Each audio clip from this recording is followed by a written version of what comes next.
विद्यार्थियों, BA second year के विद्यार्थियों के लिए आज मैं एक नए प्रश्न उत्तर को लेकर आपके समक्ष उपस्थित हुआ। प्रिय विद्यार्थियों, बीए सेकेंड ईयर के विद्यार्थियों के लिए इस वर्ष का एक महत्वपूर्ण प्रश्न है, मुगल शासकों की दक्षिण भारत के प्रति अपनाई गई नीति की विवेचना कीजिए। इसमें यहाँ तो बड़ा सवाल पूछेंगे 500 शब्दों में कि मुगल शासकों ने दक्षिण भारत के प्रति कैसी नीति अपनाई, किस प्रकार से दक्षिण भारत को विजय किया, या फिर 250 शब्दों में अलग अलग प्रश्न पूछ सकते हैं।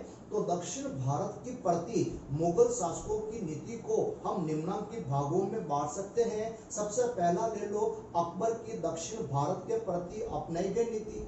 दूसरा पॉइंट हो जाएगा जहांगीर के द्वारा दक्षिण भारत के प्रति अपनाई गई नीति। उसके पश्चात आ जाएगा शाहजहां की दक्षिण भारत की नीति, और चौथे नंबर पर आ जाएगा औरंगजेब की दक्षिण भारत की नीति। और औरंगजेब के शासन काल में मुगल सम्राटों द्वारा, मुगल बादशाहों द्वारा दक्षिण भारत का विजय का कार्य पूरा होगा। तो हम प्रिय विद्यार्थियों, यह अपने आप में इसका उत्तर बहुत ही बड़ा है और इसका उत्तर बहुत ही क्लिष्ट और बहुत ही हार्ड उत्तर है। अधिकांश विद्यार्थी कहते हैं सर ये आंसर बहुत हार्ड है, हमें समझ में नहीं आता है। मेरा हमेशा एक ही प्रयास रहा है, कक्षा में पढ़ा रहा हूँ, चाहे मैं ऑनलाइन क्लासेस ले रहा हूँ, इजी से इजी शब्दों में आज भी आपको वापस समझाने का प्रयास करूंगा। तो पहला प्रिय विद्यार्थियों मैं ले लेता हूँ महान मुगल बादशाह अकबर की दक्षिण भारत के प्रति अपनाई गई नीति, या अकबर के द्वारा दक्षिण भारत को किस प्रकार से जीता गया। सुनना प्रिय विद्यार्थियों, मुगल बादशाह अकबर ने संपूर्ण उत्तर भारत को विजित किया। उत्तर भारत को जीतने के पश्चात अकबर का अगला उद्देश्य था दक्षिण भारत को जीतना, अपने साम्राज्य में शामिल करना। पहले पॉइंट का आप हेडिंग डाल देना है। क्या हेडिंग डालोगे आप? अकबर के द्वारा दक्षिण भारत पर आक्रमण के उद्देश्य। अकबर ने दक्षिण भारत पर आक्रमण क्यों किया? पॉइंट नंबर 1, अपने साम्राज्य का विस्तार करना। क्लियर? तो अकबर उत्तर भारत के समान ही दक्षिण भारत को भी जीतकर राष्ट्रीय शासक के रूप में अपनी प्रतिष्ठा स्थापित करना चाहता था। अपने साम्राज्य का विस्तार करने के लिए उसने दक्षिण भारत पर आक्रमण किया। दूसरा कारण ले लो, दक्षिण भारत में उन दिनों में पुर्तगाली अपना प्रभाव बढ़ा रहे थे। पुर्तगाली दक्षिण भारत पर धीरे धीरे अपना कब्जा स्थापित करते जा रहे थे। दक्षिण भारत में पुर्तगालियों की शक्ति पर अंकुश लगाने के लिए, पुर्तगालियों की शक्ति को रोकने के लिए अकबर ने दक्षिण भारत पर आक्रमण किया। तीसरा उद्देश्य कर दो, दक्षिण भारत में महदवी विचारधारा को रोकना। कौन सी विचारधारा को रोकना? महदवी विचारधारा को रोकना। महदवी विचारधारा क्या थी? दक्षिण भारत में एक नई प्रवृत्ति, एक नई विचारधारा फैलने लगी, और वो नई विचारधारा कौन सी थी? महदी विचारधारा। अर्थात महदी विचारधारा यह कहती है हर युग में पैगंबर के परिवार से एक व्यक्ति पृथ्वी पर आएगा, वह इस्लाम धर्म की रक्षा करेगा, इस्लाम धर्म का प्रचार प्रसार करेगा।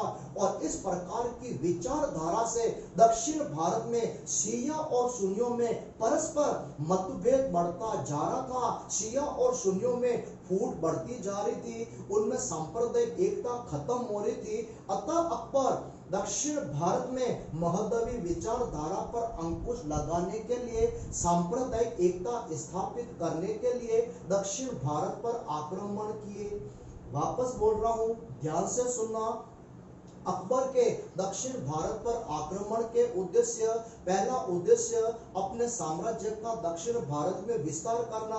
दूसरा उद्देश्य हो जाएगा दक्षिण भारत में पुर्तगालियों की शक्ति को नियंत्रित करना। तीसरा हो जाएगा दक्षिण भारत में महदवी विचारधारा पर रोक लगाना, सांप्रदायिक एकता स्थापित करना। अकबर ने सर्वप्रथम दक्षिण भारत में 4 राज्य थे। दक्षिण भारत में कितने राज्य थे? 4 राज्य। अहमदनगर है, पहला कर दो अहमदनगर, दूसरा कर दो बरार, बीजापुर और गोलकुंडा। कितने राज्य हो गए? एक हो गया बरार, एक हो गया अहमदनगर, एक हो गया बीजापुर, एक हो गया गोलकुंडा। इसमें से जो बरार था, बरार पर अहमदनगर ने अधिकार कर लिया। तो बरार किसके कब्जे में चला गया? बरार अहमदनगर के कब्जे में चला गया है। अब कौन कौन से राज्य बचे? एक बच गया अहमदनगर, एक बच गया बीजापुर, एक बच गया गोलकुंडा, और एक राज्य और था जिसका नाम था, छोटा सा राज्य था जिसका नाम था खानदेश। सुनना प्रिय विद्यार्थियों, सर्वप्रथम अकबर ने अहमदनगर, बीजापुर, गोलकुंडा और खानदेश राज्यों के पास अपना एक एक दूत भेजा। अपने दूत के माध्यम से उनके पास संदेश भिजवाया, आप चारों राज्य स्वेच्छा से मेरी अधीनता स्वीकार कर लो, और यदि मेरी अधीनता स्वीकार नहीं करते हो तो आपके राज्यों के विरुद्ध आक्रमणकारी नीति अपनाई जाएगी। दक्षिण भारत में केवल एकमात्र खानदेश ऐसा राज्य था जिसने बिना युद्ध लड़े ही अकबर की स्वेच्छा से अधीनता स्वीकार कर ली। बाकी तीनों राज्य बीजापुर, गोलकुंडा और अहमदनगर ने अकबर के दूत रिटर्न कर दिए। केवल खानदेश के शासक अली खान ने स्वेच्छा से अकबर की अधीनता स्वीकार कर ली। अब अकबर ने दक्षिण भारत को जीतने के लिए सर्वप्रथम अहमदनगर के विरुद्ध सैनिक अभियान किया। सर्वप्रथम अकबर ने अपनी सेना अहमदनगर पर आक्रमण करने के लिए भेजी। प्रिय विद्यार्थियों, अकबर ने अपने दो सेनापति भेजे। एक का नाम था मुराद, मुराद अकबर का बेटा भी था, और दूसरा सेनापति था अब्दुल रहीम खान खाना। अकबर ने मुराद और अब्दुल रहीम खान खाना के नेतृत्व में एक सैनिक अभियान अहमदनगर के विरुद्ध भेजा। उन दिनों में अहमदनगर पर निजाम शाही राजवंश का शासन था, और निजाम शाही शासक था मुर्तजा द्वितीय। छोटा सा बालक था मुर्तजा द्वितीय। चूंकि वह अवयस्क था इसलिए शासन का संचालन उसकी बुआ चांद बीबी कर रही थी। है, शासन कौन चला रहा था? उसकी बुआ चांद बीबी चला रही थी। शासन की वास्तविक बागडोर चांद बीबी के हाथों में थी। प्रिय विद्यार्थियों, मुराद और अब्दुल रहीम खान खाना ने अहमदनगर पर आक्रमण किया। चांद बीबी ने डटकर मुकाबला किया। एक महिला होते हुए भी चांद बीबी ने मुगलों को कड़ी चुनौती दी है। अंत में निजाम शाही सरदारों ने, निजाम शाही कुछ अमीरों ने विश्वासघात किया। दुर्गावती पराजित हुई और उसने अकबर के साथ संधि कर ली। अकबर के साथ संधि करने में उसने आधा अहमदनगर राज्य अकबर को दे दिया है, और बरार का प्रांत भी उसने अकबर को उपहार में दे दिया। बरार पर किसका कब्जा था? बरार पर अहमदनगर का कब्जा था। अब बरार किसके नियंत्रण में आ गया? अब बरार अकबर के नियंत्रण में आ गया। संधि करने के पश्चात जैसे मुगल सेना उत्तर भारत की ओर लौटी है, चांद बीबी के सरदारों ने, चांद बीबी के अमीरों ने इस संधि को मानने से इनकार कर दिया। कुछ सरदारों, कुछ अमीरों ने विद्रोह कर दिया। वापस बरार का प्रांत, वापस आधा अहमदनगर मुगलों से छीन लिया। वापस लड़ाई की शुरुआत कर दी। अकबर क्रोधित हुआ। उसने वापस मुराद और अब्दुल रहीम खान खाना के नेतृत्व में एक विशाल सेना अहमदनगर पर आक्रमण करने के लिए भेजी। सेना दक्षिण भारत पहुंची, लेकिन उसी समय मुराद और अब्दुल रहीम खान खाना दोनों आपस में लड़ पड़े। मुराद के ऐसा नहीं ऐसा करो, अब्दुल रहीम खान खाना के ऐसा नहीं ऐसा करो, और तू मैं के चक्कर में दोनों सेनापति आपस में लड़ पड़े।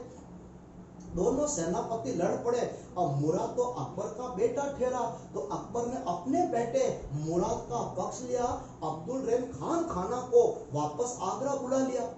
अब्दुल रहीम खान खाना की जगह अकबर ने अब्दुल फजल को सेनापति बनाकर अहमदनगर भेजा। मुराद अत्यधिक शराब का सेवन करने लगा। मुराद बहुत ज्यादा फॉर्म में आ गया कि वो अब्दुल रहीम खान खाना मेरे से जुबान चला रहा था, मेरे से होशियारी कर रहा था। देख अब्दुल फजल, मैंने उसको वापस आगरा भेज दिया है।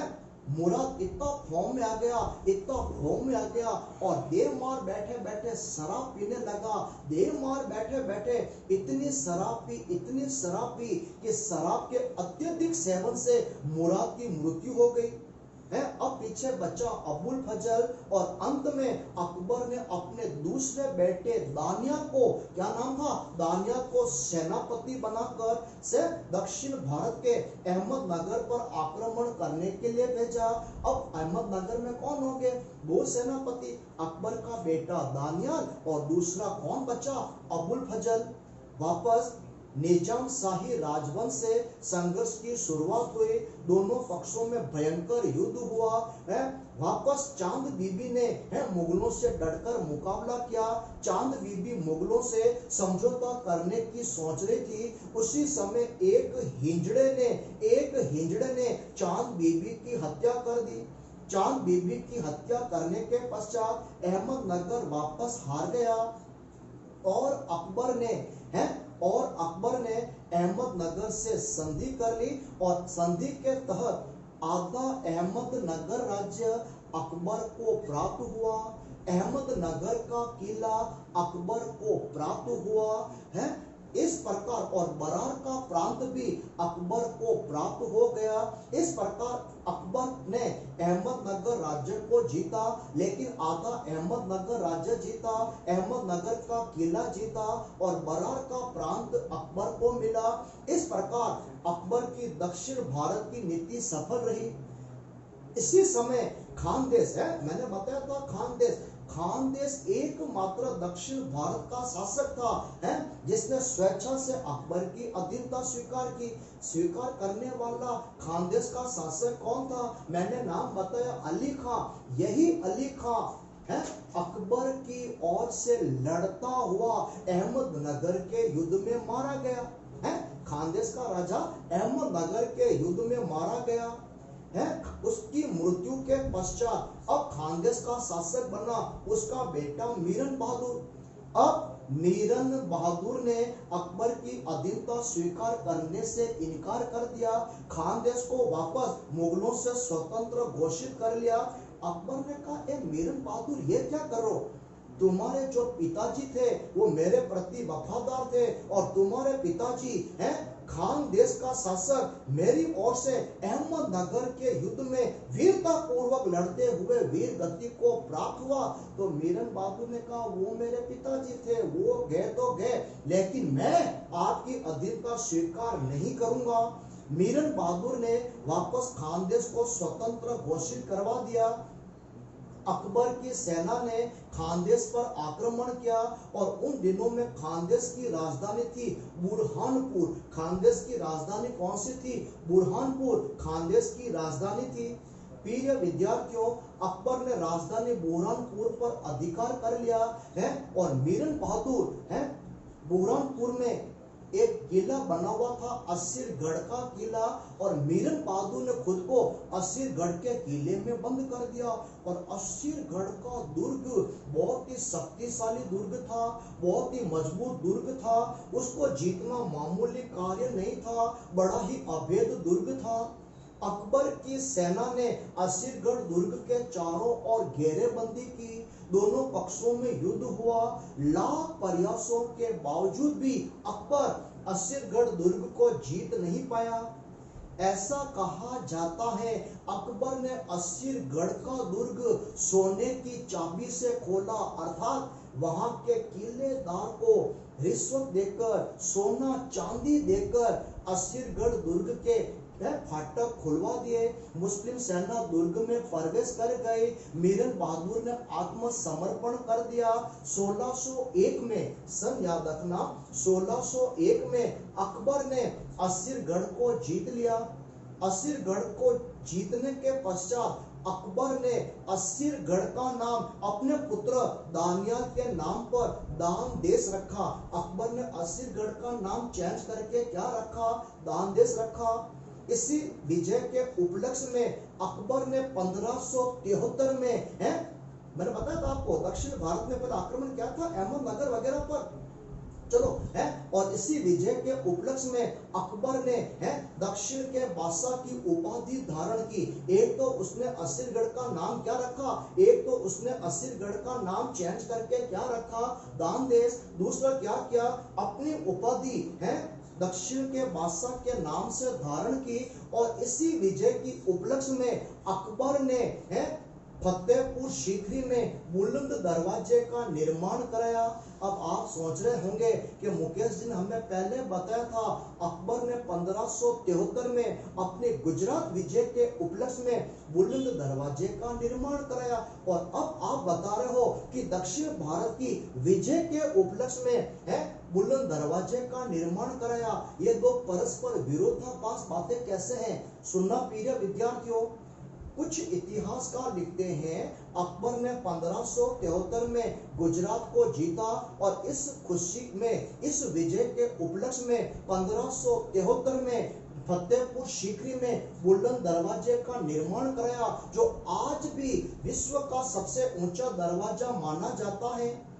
कुछ इतिहासकार कहते हैं नहीं नहीं नहीं, कुछ इतिहासकार कहते हैं अकबर ने दक्षिण भारत में खान देश को जीता, असीरगढ़ को जीता। दक्षिण भारत की विजय के उपलक्ष्य में 1602 में है फतेहपुर सीकरी में बुलंद दरवाजे का निर्माण कराया। दोनों बातें मैंने आपको बता दी। कुछ इतिहासकार बुलंद दरवाजे का निर्माण गुजरात की जीत की खुशी में, और कुछ इतिहासकार 1602 में दक्षिण भारत की जीत की खुशी में बुलंद दरवाजे का निर्माण बताते हैं। असीरगढ़ की विजय अकबर के जीवन की अंतिम विजय थी। उसी समय अकबर को पेट में पेचिश की बीमारी हो गई और पेचिश की बीमारी होने से 1605 में अकबर की मृत्यु हो गई। यदि अकबर की मृत्यु न हुई होती तो वो संभवतः बीजापुर गोलकुंडा की ओर भी अपना ध्यान देता। इस प्रकार प्रिय विद्यार्थियों, अकबर की दक्षिण भारत की नीति सफल रही। आधा अहमदनगर राज्य को जीता, अहमदनगर किले को जीता और है किले को जीता, और उसके पश्चात उसने और बरार का प्रांत मिल गया। उसके पश्चात खानदेश को जीतकर अपने साम्राज्य में शामिल कर लिया है। और अंतिम विजय कौन सी थी, खानदेश की राजधानी बुरहानपुर में स्थित असीरगढ़ की विजय, जो अकबर के जीवन की अंतिम विजय थी। याद रखना, अकबर ने अहमदनगर राज्य को कमजोर किया, लेकिन अहमदनगर को समाप्त नहीं किया। जीता केवल आधा अहमदनगर राज्य। आधा अहमदनगर तो अभी भी निजाम शाही राजवंश के पास था। तो अकबर की दक्षिण भारत की नीति सफल रही। ये था प्रिय विद्यार्थियों, आज मैं सिर्फ आपको एक ही विजय बताऊंगा, अन्यथा आप उलझ जाओगे हैं। तो मैंने पूरा प्रयास किया इजी से इजी शब्दों में ये आपको मैं समझा दूं। तो खानदेश के बारे में मैं फास्ट बोलता हूँ, ध्यान से सुना, बहुत फास्ट बोलूंगा। प्रिय विद्यार्थियों, अहमदनगर के पश्चात खानदेश के नए शासक हैं मीरन बहादुर ने अकबर की अधीनता स्वीकार करने से इनकार कर दिया, विद्रोह की शुरुआत कर दी। अकबर की सेना ने खानदेश पर आक्रमण किया, राजधानी बुरहानपुर को जीता। मीरन बहादुर ने अपने आप को असीरगढ़ के दुर्ग में सीमित कर दिया। 1601 में अकबर ने धन, रिश्वत और कूटनीति से असीरगढ़ दुर्ग को विजित किया। असीरगढ़ को जीतने के पश्चात अकबर ने उसका नाम चेंज करके दानदेश रखा, दक्षिण के बादशाह की उपाधि धारण की, बुलंद दरवाजे का निर्माण कराया और अकबर ने बाज की आकृति के सिक्के चलाए। असीरगढ़ की विजय अकबर की दक्षिण भारत में अंतिम विजय थी। इस प्रकार अकबर की दक्षिण भारत की नीति सफल रही। आधा अहमदनगर राज्य को जीता और खानदेश को जीतकर अपने साम्राज्य में शामिल कर लिया, और बरार का प्रांत अहमदनगर ने अकबर को दे दिया था, वह भी अकबर के साम्राज्य में शामिल हो गया। प्रिय विद्यार्थियों, कल के ऑनलाइन वीडियो में मैं आपको बताऊंगा दो शासकों की दक्षिण भारत के प्रति अपनाई गई नीति। एक बताऊंगा आपको कल में जहांगीर की दक्षिण भारत की नीति, और एक आपको कल बताऊंगा शाहजहां की दक्षिण भारत की नीति। आज मैं आपको यहीं तक जानकारी प्रदान कर रहा हूं, इसको ध्यान से देखना, ध्यान से याद रखना। मैं मुकेश जोशी, एसरा कॉलेज पाली की ओर से श्रीमान डायरेक्टर सर जी ताजवीर सिंह राठौड़ का हार्दिक हार्दिक धन्यवाद, जो इतना ज्ञान आप विद्यार्थियों के लिए आप तक पहुंचा रहे हैं, उनका हार्दिक आभार। धन्यवाद।